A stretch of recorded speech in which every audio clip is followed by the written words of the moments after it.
Hello, everyone, and welcome. Today is June 27th, 2024. In this episode, I'd like to talk about the newly released direction of Japan's export control policy as released by the Ministry of Economy, Trade, and Industry, METI.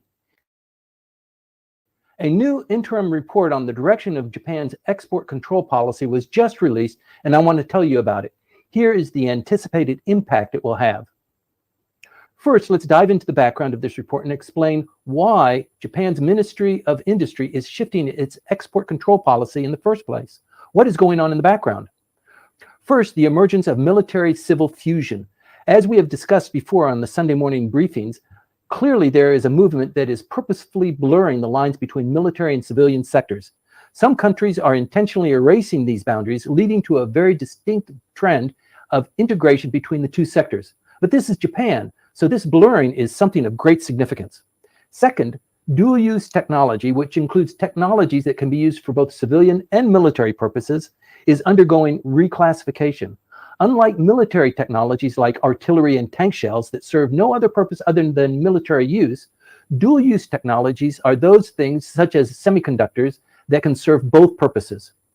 Similarly, dual-use technologies that are important for security are not necessarily limited to sensitive technologies regulated by international export control regimes, as the potential for military use of a broader range of general-purpose items and technologies like helicopters or drones or AI have also been increasing in recent years.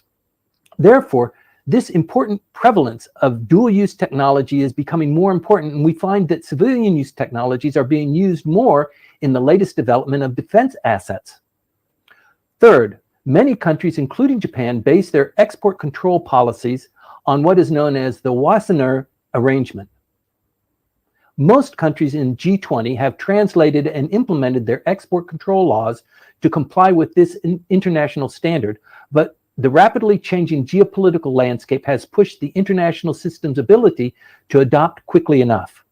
My fourth point is the influence of the United States' unique export control method known as the Entity List. This is gaining impact in Japan's export control policy. America's Entity List is a distinct system not currently present in Japan, but pushed by the United States. The new direction of METI is from the recent Camp David discussions, and clearly the direction of Japan's export control policy is undergoing vast change. So I'm sure many of you wonder who's going to feel the impact of this new policy the most. Well, the export control system of Japan will definitely affect exporters from Japan who import or develop goods in Japan and then export those goods or technologies overseas. This is actually what Japan Inc. excels at. Recent tensions between the United States and China have driven export bases to shift back to Japan from countries like China, Vietnam, and elsewhere. In fact, there's been an increase in non-Japanese companies establishing manufacturing bases here in Japan. So beyond the competition for qualified labor, you can imagine that changes to Japan's export control system will increasingly affect more companies and businesses who have set up their base of operations here. On the flip side, companies in Japan that procure goods or technologies from overseas are also likely to be affected. You might recall METI halting semiconductor-related material exports to South Korea recently. This caused huge issues and devastated South Korea's semiconductor industry. Though some of this has already been fixed, this is just one example that really illustrates how changes to Japan's export control system can affect any company doing business with Japan and not just the domestic ones. From a macro perspective, this is a restructuring of the global supply chain guided by and defined in the changes of export policy. Of course, various companies are already working with managing and adapting to these changes. As time goes by, it is important to know about Japan's export control capabilities, particularly for those responsible for designing supply chain. Let me briefly explain Japan's export control mechanism and how it works. On this slide, you can see that the purpose of Japan's export control system is fundamentally aimed at preventing the proliferation of weapons and military technology. The means to achieve this is through an international agreement called the Wassenaar Arrangement, as I mentioned earlier. Based on the Wassenaar Arrangement, the government decides whether to export to end users on a case-by-case basis, which forms the basis of this methodology. In Japan, the primary legislation governing export controls is the Foreign Exchange and Foreign Trade Act. Under this act, the government has specific regulations and lists to control the export and transfer of sensitive information. The two main regulations that serve as the legal basis for export management are the list control and the catch-all control. Take a look at these two circles, starting with the list control method. As the name suggests, METI identifies specific technologies and products. If you want to export items on this list to certain countries, you need prior approval. While this sounds simple, various interpretations of the listed technologies and products can arise, often leading to interactions with the government. So it's not always possible to make clear-cut judgment just by looking at the list. The key feature here is that specific items fall under export control. On the other hand, when the situation isn't as clear, METI relies on the use of the catch-all control method. As shown here, the catch-all control applies to items not listed under the list control. If you know your exported items could ultimately be used for a military purpose, the exporter should consult with METI beforehand. Although this is not mandatory, the government requests exporters to consult if they are aware of any potential dual use. Sometimes this is a tough call, and sometimes it is clearly dual use, but businesses want to make money, so the tension here is high. The catch-all control can potentially apply to any technology if the end user might use it for military purposes. This broad application is a significant characteristic of the catch-all control method. Using the list control and catch-all control methods, the Japanese government dominates exports. This approach towards the government being in the driver's seat with regard to exports is seen in many countries. So how is Japan's export policy changing? First of all, METI is shifting focus towards the export control of technology. We've talked about how export control covers both goods and technology, but the spotlight now is firmly on technology control. METI is aiming specifically at technology transfer. Even if the technology you are planning to transfer isn't listed under the current regulations, METI strongly encourages you to consult with them if there is a potential military application, though right now it's not yet mandatory. We expect that it will come in due course. Moving forward, the plan is to make prior consultation a requirement. To do that, METI will need to create a new specific list of regulated technologies. While we don't know exactly what technologies will be included yet, 2 points were made clear in the interim report that we received so far. First, METI will be focusing solely on technology for the list, leaving physical goods out. Second, the focus will be on high-risk transactions. This means technologies where Japan holds global indispensability or superiority. These are the ones to be targeted for regulation. In a nutshell, if the technology you want to export ends up on this new list, pre-export consultation will be required. The reasoning here is straightforward. Exporting certain technologies, even if they are not currently listed, could inadvertently enhance manufacturing capabilities for recipients who shouldn't have access to them. While goods can be subjected to stricter export controls if military diversion concerns become apparent over time, technology, once transferred, is difficult to control as it is spread over time. This aspect really sets technology apart from the export of physical goods. In the interim report, METI strongly emphasizes the mutual enhancement of dialogue between industry and government as a key component of Japan's new approach towards export control. The primary objective of mandating consultations on technology exports in the first place is to strengthen this two-way dialogue between the government and industry.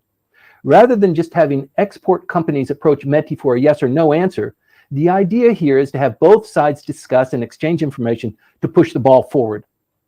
While the government retains the final decision-making authority on export permits, the aim is to encourage information sharing and to streamline the export process through an iterative feedback loop. Therefore, consultations involve a two-way flow of information. One flow is from the companies to the government, and the other is from the government to companies. In the latter case, it is possible that very sensitive information could be provided to companies by the government. At that time, there is a possibility that the recently passed security clearance law for the economic sector, which applies to such sensitive information, may also be applicable. In that case, it may be possible that companies will soon be required to obtain security clearances as a prerequisite if they are to receive any sort of sensitive information from the government. Therefore, it can be understood that the proposed changes to the export control scheme are linked to the new law on security clearance for the economic sector. I mentioned earlier the limitations of the Wassenaar arrangement.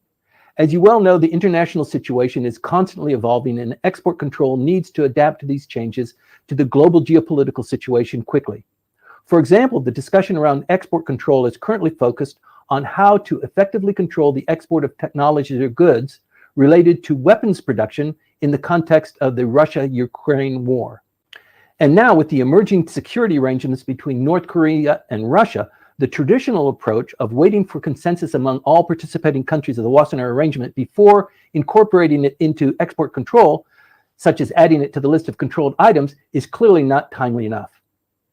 Therefore, even if consensus is not reached among all participating countries of the Wassenaar Arrangement, but among several countries, whether it be 2 or 3 or 4 countries, the premise is that those 2 or 3 or 4 countries will have a monopoly on the necessary technology or production capability.